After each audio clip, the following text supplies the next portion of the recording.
Hey folks, welcome back to another video. I thought in today's video we'd talk a little bit about some everyday carry first aid items. You know, a lot of us carry, knives, stuff like that every day, but maybe a firearm, but not a whole lot of people carry any type of first aid items or anything like that to help patch somebody up. You know, it's not every day somebody gets gunshot, so you may not need something for necessarily a gunshot because you may not carry a gun. We just think of everyday car wrecks, stuff like that. So let's talk about some everyday carry first aid items that I think you should carry every day if you're going to carry a gun or a knife, or even if you don't, even just some everyday just kind of peace of mind things. So stay tuned, we'll be right back.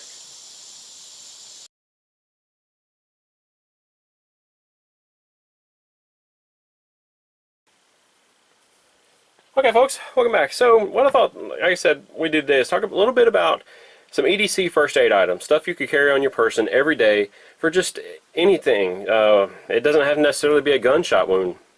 Like I said before, I mean, think about, car wrecks, if you're out in the woods, if you're, using knives, axes, stuff like that. Just every day, just something you could carry on your person every day. So like I said, I've been teaching a lot of classes lately, and this is kind of my main topic, just trying to get you guys to think about this and carry something on your person every day. So obviously we can't carry, a big kit or a medium-sized kit like one of these kits here on our person every day. That's just not practical. And even if it was, I mean, hardly anybody is going to go around carrying something like this attached to their belt. It's just not going to happen.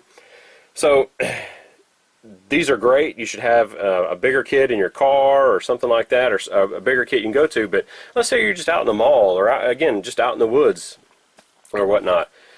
Again, we live in changing times. Active shooter situations, stuff like that. It's all that happening all the time. I mean, look at all the people plowing into crowds with cars and stuff like that. So this kit, something you carry on your person, may not necessarily be for you. It may be for somebody else.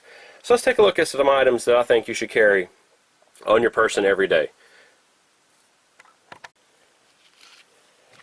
Alright, the first item I think you should carry is a tourniquet. Years ago when I first started out in Boy Scouts and stuff like that, we were always taught that tourniquets are bad, don't ever use a tourniquet, blah blah blah. But then even when I went to EMT school, and that's been 20 years ago, we were taught, tourniquets are absolute last resort, don't ever use a tourniquet. And even then, tourniquets weren't really widely available like they are now. But if you really go back and look at history, I believe it's the Greeks or the Romans, like in something around 1500 or so, had the first recorded use of a tourniquet using a windlass type system. So, I mean, tourniquets have been around for hundreds of years. I mean, we've used them in surgeries every day. Just not to this extent, but they do use tourniquets in surgeries. So now with today's world, the changing environment, with the war that's been going on for many years, tourniquets have become more and more out there, available to the civilian market. There's been a lot more studies going on with them. So, I highly recommend a tourniquet. Now, again, I want to say tourniquets are not for every situation. It's good that we're teaching these classes and people are getting the word out there and people are starting to catch on and start to carry things, but tourniquets are still not the answer for every situation.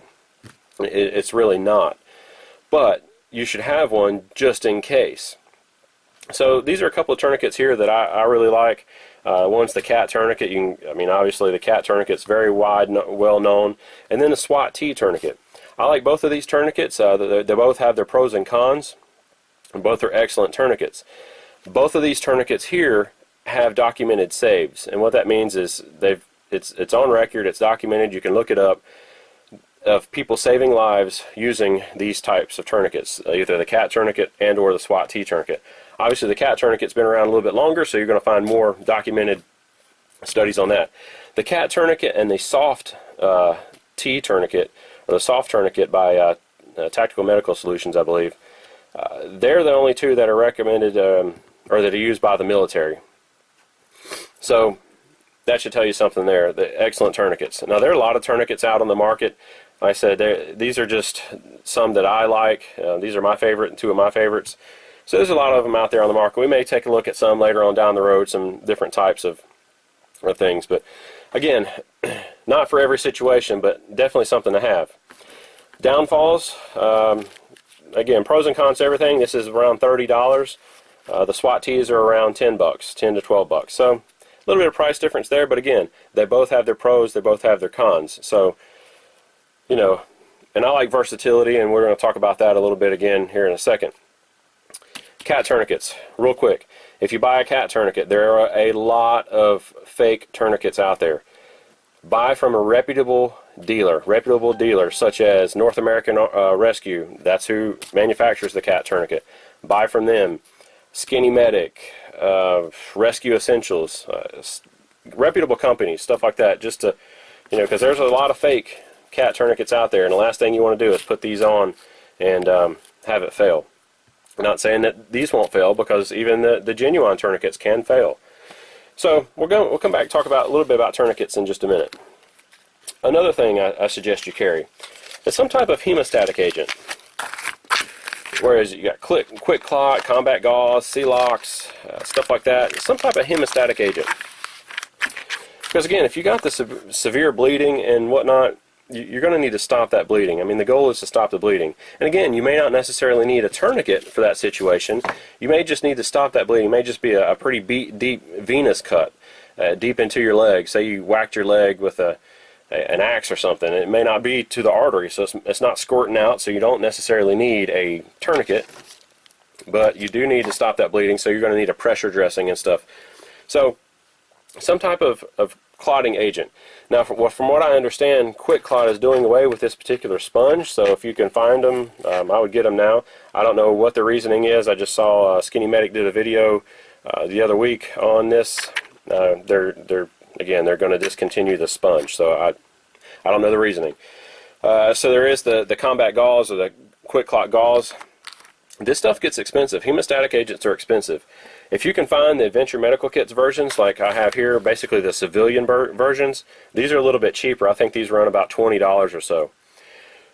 However, again, since this one is going out, they have a rolled gauze, which is really nice, and it's around $20 too. So, but your combat gauze and stuff like that, that's about $50. Silox, I like Silox. I have Silox in some other kits that you've seen in previous. Silox is good too. Silox has been used by the British military for a while. Silox is also approved for the U.S. military as well. So I like Silox as well. So you can find that, but again, you got a price difference there. So $30, $40, for something for QuikClot. So if you figure if you buy a $30 tourniquet and then you buy some QuikClot, you're already up to $50 or even $100 if you buy the combat gauze. So you're getting up there in price. But again, don't let price, steer you away from getting stuff. I mean, we'll go out there and spend $600, $700 on a firearm, but we won't spend $100, to potentially buy a couple of items that potentially can save your life or somebody else's life. So again, I don't want to get on a soapbox, so we'll talk about that stuff in a minute. So, all right, some type of hemostatic agent. The next thing I recommend you carry is a pressure dressing of some sort. Now, I've said in previous videos, if you've watched my previous videos, I really like the Israeli bandage. I've been using the Israeli bandages in my kits for many years. I really like the Israeli bandage. Got a lot of versatility to it, and again, versatility, stuff like that I really like in my kits. So, this is the new Israeli T3 bandage. It's manufactured by Persis Medical. I believe they're out in Texas. And so what I like about the T3 bandage is your regular Israeli bandage has a bit, it's basically an ACE bandage, and it has a bit of gauze on it, or a gauze pad, like a 5x9 pad on it. And that's what sucks up any blood and stuff when you use it as a pressure bandage. The new T3 bandage has the same thing as the regular Israeli bandage, but it also has another flap that flaps off like this, and let's say my hand is that flap. So it'll, once you unroll it, it has another flap that flaps off. That's basically a 5x9 dressing, and you can use that. It'll tear off, so you can use that if you have an entry and an exit wound or something like that. You can use, that way you have gauze on both sides of your wound. And it also has an additional section of just gauze that's in there that you can take that gauze out and you can actually pack the wound. So these are very versatile. Like I said, I really like these, extremely versatile. Highly recommend them in your kits. So let's say you don't want to spend the money to get quick clot, you know, $30, $20, $30, $40, $50 to get some quick clot or something like that. You know, you could get one of these T3 bandages and you have wound packing material in there, so you can pack that wound. Then you have the pressure bandage, so you can wrap it, and hopefully that'll stop the bleeding. So, you know, pressure bandages, definitely carry one of those. If you're going to carry, you know, just one thing, I mean, definitely carry one of these. I mean, very versatile. So pressure bandages, these are about $10 to $15 or so, depending on where you get them. These are very good. There's other ones out there called the Elias medical bandage. Those are great too, but I really like these T3 bandages. They come in, you know, vacuum sealed, compact, really lightweight. Another thing in my classes, I get it. You know, people say, hey, you know, this stuff's expensive. You know, okay, I get it. Trust me. We've all had our hard times these past few years, so stuff's expensive. So what's another thing you can do? Well, if you have a vacuum sealer, you can make your own small little pressure bandage kit. This right here is a 3-inch ace bandage, 25 4x4s. So there's 25 4x4s in here, and a set of gloves, all in a small little package. And all I did is I took my vacuum sealer and I vacuum sealed it down. Very small little package. I mean, you're looking at, again, basically a 4x4 piece, or a 4x4 little package, compact package, lightweight. You know, you can put a bunch of these kits together after you buy all the materials. I mean, you spend $30 in materials, and then you put a bunch of these little kits together, and you probably have, I don't know, $4 maybe in this, maybe less, maybe $5 in this little kit here. So you've got a good little kit there for a good little pressure bandage and stuff. And this is versatile too, because you can use it for other things, not just a pressure bandage. So again, so several different things, you know, I recommend you carry. You know, what you carry is up to you. You know, but I definitely recommend you carry something. For years, what I've done is I've carried the SWAT tourniquet and some combat gauze, and I've just wrapped it with a Ranger band, and I've put that in my back pocket, you know, or my cargo pocket or something like that. You know, that way it's a small compact package. There are some, and we're going to be looking at these in later videos, there are some great pre-made kits out there, stuff that you can carry on your person, put on your belt or your web gear or your chest carrier, something like that. There's some great kits out there. We're going to be taking a look at some of those in upcoming videos. But anyway, like I said, just carry something. You know, how much is your life worth, or your family member's life? Think of it that way. You know, this stuff doesn't cost a lot. I mean, you're looking at a maximum $100 if you buy this stuff. Some of the pre-made kits that, again, we'll look at in the future are a little bit more. But again, you can't put a price on your life or your family member's life. You really can't. So if you have something, carry it every day. And again, you want to keep this stuff small. You don't want to carry a big kit. So you want to keep stuff small. For that's why I've carried, for the longest time, like I said, I've carried this as my kit. Because I always have stuff in my vehicle, so I can always hopefully go back to my vehicle, but I have something in the meantime to stop that bleeding, because you only have a couple of minutes to stop an arterial bleed before you die. So if you can get that bleeding stopped sooner, that's the goal.